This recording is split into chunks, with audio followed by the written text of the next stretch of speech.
Hello everyone and welcome to my channel. Today I'm going to talk about winter cycling in the Canadian winter, and riding your bike in the really cold, snowy Canadian winter might not sound like very much fun, but it can be a lot of fun, just as long as you're prepared for it. So I don't do a whole lot of recreational riding in the winter, but I mean I do a little bit, like maybe one or two actual bike rides outside in the wintertime for fun. But anyways, so I'm going to mostly focus on winter cycling as a form of transportation in this video. And I've got my notes right here, so I'll get started. So in the wintertime, I put away my road bike and my touring bike, my nice bikes that I've spent a lot of time and money on, and I ride around either this secondhand mountain bike, or I'll ride my gold cruiser bike, my old vintage gold cruiser bike, which is right there. And so they're bikes that I bought that I didn't spend a lot of money on. In fact, my mountain bike that I ride was built for me by some of my friends after I was hit by a car, and that's another story. But so yeah, I like to make sure that even though they're old rusty bicycles, that you want to keep them clean and well maintained. Make sure that your chain is all clean and lubed up, and make sure that you clean the salt off of your bike at least from time to time, and store your bicycle indoors if you can, or at least try to protect it from the elements. Fenders I would also recommend on your winter bicycle, because you don't want to get covered in gross slush and muck and salt from the road. And then after that, I would say, you want to make sure that you carry de-icer with you, lock de-icer, because your lock, if you go somewhere and you lock up your bike, your lock could freeze and then you could be stranded there. So it's good to carry lock de-icer. This has happened to me a couple of times, but since I have friends that are more experienced with winter riding, I was carrying lock de-icer with me because they said that was a good idea, and it was a really good idea, so don't forget that. Tires. I don't use studded tires. Some people use studded tires. I've never tried them before, so I can't say if they're good or bad. But my mountain bike has mountain bike tires. They're like 26x2s, and I find they're fine, but they do kind of slip around a lot more in deeper snow, whereas the thinner tires on my cruiser bike cut through deeper snow. Like, they kind of slice through it, which is nice. But then there's not as much grip because the mountain bike has more knobbly tires. So there's good and bad things about each tire. And so I would say just pick a tire that you feel comfortable with, and just sort of slow down in the winter and just be careful and get used to it and learn what you like and what you don't like. So depending on how far you're going, you'll want to dress appropriately. I tend to just wear my street clothes if I'm going somewhere, like place to place, not like a recreational ride. And I'll usually wear a base layer underneath if it's going to be a little bit longer of a trip where I'm going to get sweaty. And I just wear, for my base layer, I have a bunch of long sleeve polyester shirts, which I got for running events, for participating in running events, and they're really good.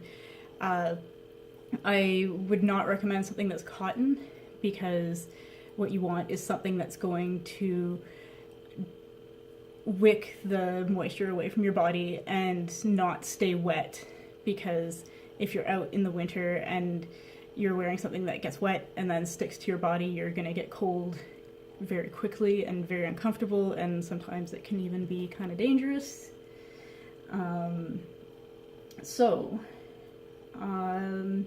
Yeah, you should dress a little bit chilly, like not too bundled up before you go, like so that you're just a little bit cold before you get on the bike, because you will warm up very quickly and you will get sweaty. So whenever I get wherever I'm going, I'll just maybe go to the washroom and change out of my base layer and hang it up if I can, depending on whether I'm wearing long johns and stuff too. So then it can dry. And also mitts tend to get sweaty on the inside if you're going any distance. So if you stop somewhere and you're going to be riding home later, and you probably want to try and put those mitts someplace that they're going to dry, like on a radiator or something.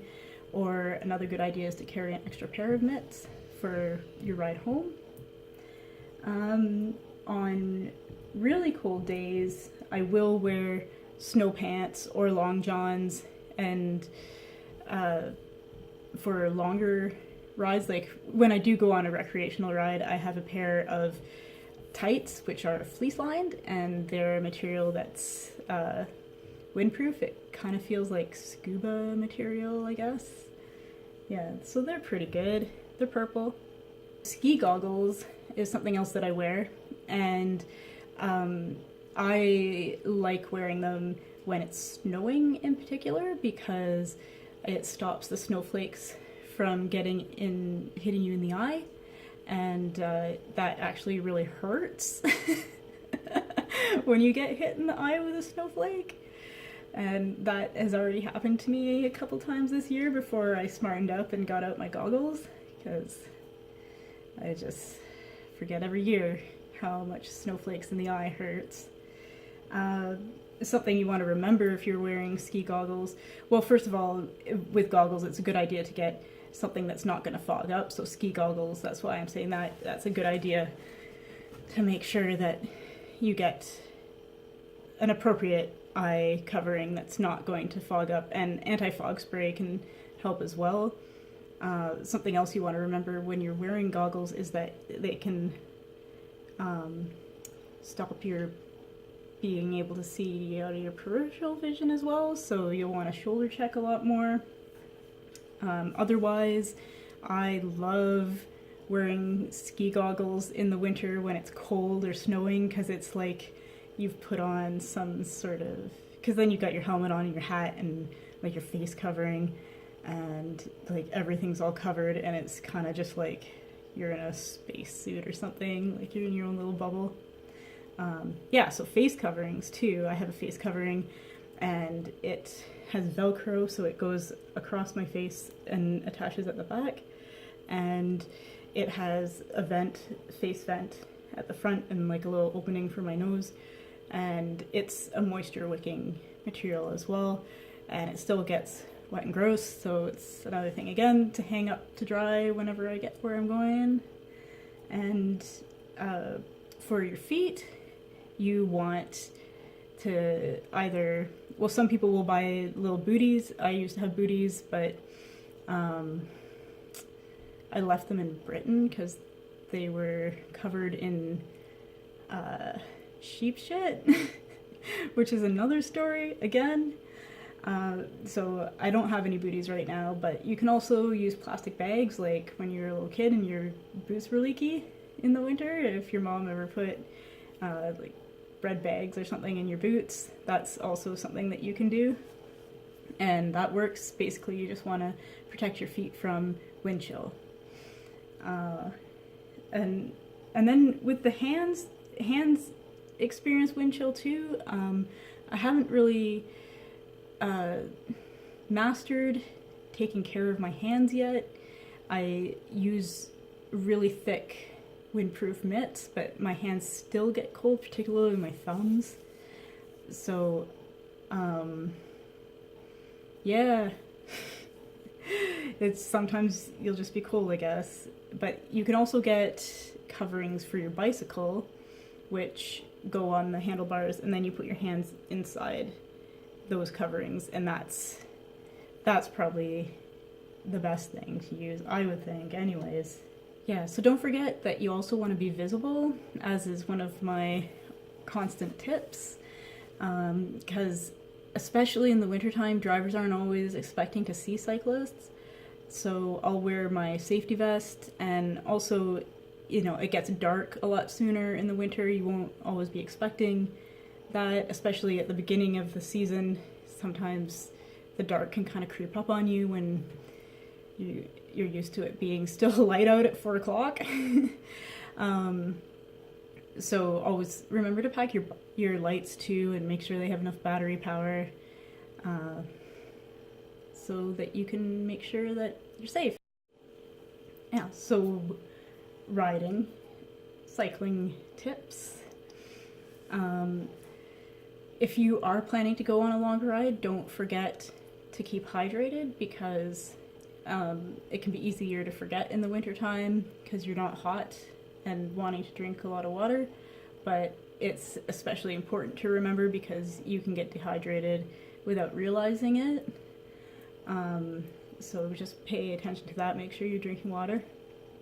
In general, even recreational rides, you should keep to a shorter distance. You don't want to be out more than a couple of hours, usually, if it's a really cold day, or, you know, plan a destination ride like to a cafe or something, and then you can warm up before you can come back. And so I always ride a lot more slowly in the winter, and I always think that's a good idea. You don't want to make any sudden moves in front of drivers, so really be careful with what you're doing. Drivers will have a harder time stopping in the winter also. You will have a lot harder time stopping in the winter, so you also want to keep your wheels straight, because that will stop you from sliding out of control. So just keep your wheels straight, and when you're turning, slow down for sure. Like, don't speed into a turn, because you will there's a lot bigger chance of wiping out. Take the lane if it makes you feel safer. A lot of times, a lot of places don't plow the bike lanes in the winter time, so if there's a lot of obstacles and ice and snow across the road, don't be afraid to take the lane. Just shoulder check and make sure there's no car coming when you do that, because it can make you more visible to take the lane, and it's safer because you're less likely to hit some snow or ice and wipe out in front of a car anyways. So yeah, and then with the slowing down idea in mind, I always like to give myself a lot more time to get places, because